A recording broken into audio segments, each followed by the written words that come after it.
Salut tout le monde et bienvenue dans cette première édition du Mur au manga. Lecteur assidu de manga ou novice en la matière, vous ne savez pas quoi lire, eh bien cette émission est faite pour vous. Régulièrement, nous présenterons un nouveau manga. Nous parlerons de son histoire, de son background, mais aussi de son mangaka. Le but, ici, est de donner envie de lire de nouvelles choses. Il ne sera donc pas question de descendre un manga, mais bel et bien de le présenter, en tentant de rester un minimum objectif. Pour cette première édition, je vous propose de parler d'un manga que j'apprécie tout particulièrement, Coq de combat, écrit par Izuo Hashimoto jusqu'au tome 25 et dessiné par Akio Tanaka. Akio Tanaka est un mangaka né en 1956 à la préfecture de Miyagi. On le connaît principalement pour Coq de combat, sa série phare. Le reste de ses ouvrages est assez peu connu par chez nous, faute d'édition. C'est bien dommage, surtout qu'un manga comme Border mériterait sûrement d'être davantage connu. Une autre de ces séries est cependant disponible aux éditions Glénat. Il s'agit de Glocos. Dans ce manga, paru en 2006, on suit l'histoire de Cissé, un jeune homme de 17 ans fasciné par la mer et à l'histoire peu banale. En effet, c'est porté par un dauphin que Cissé a été recueilli alors qu'il n'était encore qu'un bébé. Maintenant adulte, il reste attiré par les profondeurs aquatiques. Et alors qu'il s'adonne à un de ses passe-temps favoris, la plongée, il est repéré par Claude, ancien recordman de plongée en profondeur. Celui-ci décide de faire de Cissé son successeur et de lui prodiguer les précieux conseils d'un ancien champion. S'ensuit alors son apprentissage, ses premiers pas dans le monde de la compétition et sa rencontre avec Haruka, une jeune femme interpellée par ses capacités hors du commun et qui souhaite en savoir plus sur celle-ci. Évidemment, Glocos s'inspire fortement du Grand Bleu, le célèbre film de Luc Besson. On y retrouve cette ambiance étrange et poétique des espaces aquatiques, notamment par l'absence totale de texte sur certaines planches. Le trait particulièrement fin de notre mangaka renforçant encore ce côté calme et mystique. Un univers magique et enivrant pour un manga qui vaut vraiment le détour. Faisons place maintenant au manga qui nous intéresse aujourd'hui, Coq de combat. Notons avant toute chose que ce manga est à réserver à un public averti. En effet, les thèmes abordés et certaines scènes sont destinés à un public mature. L'histoire commence avec Ryo Narushima, personnage principal du scénario, à son arrivée à la maison de correction Ajigasaki. Ryo, brillant élève au lycée, symbole de la société japonaise qui prône compétition et excellence, est accusé de parricide. Oppressé par l'environnement dans lequel il vivait, il a tué ses parents dans un accès de démence, laissant sa sœur comme unique rescapée de cette tragédie. Nous le retrouvons donc incarcéré en compagnie d'autres délinquants et criminels. Lui, riche et talentueux, sera la cible parfaite pour les rebuts de la société enfermée à ses côtés. Isolement, violence et agression sexuelle composent désormais son quotidien. L'ambiance du début est pesante et les scènes parfois choquantes. Ryo est victime de brimades et d'agressions en tout genre.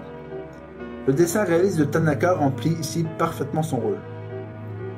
Pendant sa détention, Ryo fait la rencontre de Kenji Kurokawa, un expert en karaté qui vient chaque semaine donner des cours aux détenus. Ce dernier va lui apprendre les fondamentaux du karaté, l'aider à utiliser la force qui est en lui et lui donner une raison de vivre. Le jeune homme, faible, timide et transparent, va laisser peu à peu place, à force d'entraînement dans sa cellule, à un être dur et violent, habité par l'esprit du combat. On suit agréablement l'évolution de Narushima, qui cesse peu à peu d'être la victime parfaite aux yeux des autres détenus, jusqu'à sa sortie du centre après 2 ans d'enfermement. On le retrouve alors 3 ans plus tard, menant une vie de débauche comme prostituée. C'est là qu'il découvre l'existence du Lethal Fight, un tournoi d'arts martiaux, et de son grandissime favori, le champion Naoto Sugawara.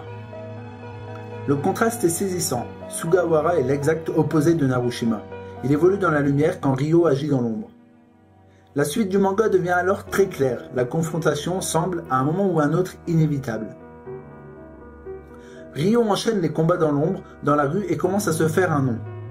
Mais sans véritable adversaire, son karaté semble se rouiller. Ryo se teste d'abord face à Hideji Osawa, élève et ancienne élite de l'école de karaté à laquelle il appartient également, le Bon Rinkai. Il croise un peu plus tard le chemin de Sugawara dans un parking souterrain. Cette rencontre aura l'effet d'une baffe. Ryo se sent faible et ridicule face à Sugawara.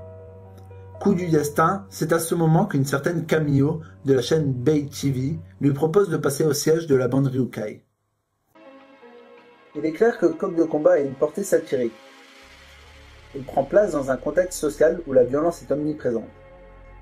Il dénonce cette société où nous sommes conditionnés à produire et consommer, et où chacun profite du petit pouvoir dont il dispose. Attardons-nous maintenant un peu sur le bouquin en lui-même. Les éditions Delcourt nous proposent 2 éditions, une première dont la diffusion s'est arrêtée au tome 19 en juin 2007 et une réédition disponible depuis avril 2012. Alors pourquoi 2 éditions?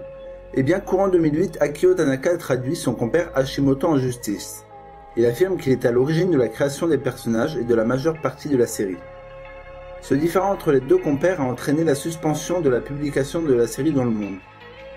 Un compromis a fini par être trouvé entre les 2 auteurs. Tanaka a donc repris, seul, la série en 2011. Delcourt en a alors profité, comme Kodansha au Japon, pour offrir au lecteur une toute nouvelle édition. Les jaquettes font peau neuve et c'est à mon goût très réussi. A noter enfin qu'un film Coq de combat a également été tourné en 2007, et on est bien loin ici du niveau du manga éponyme. Je déconseille fortement aux lecteurs de la série de le visionner.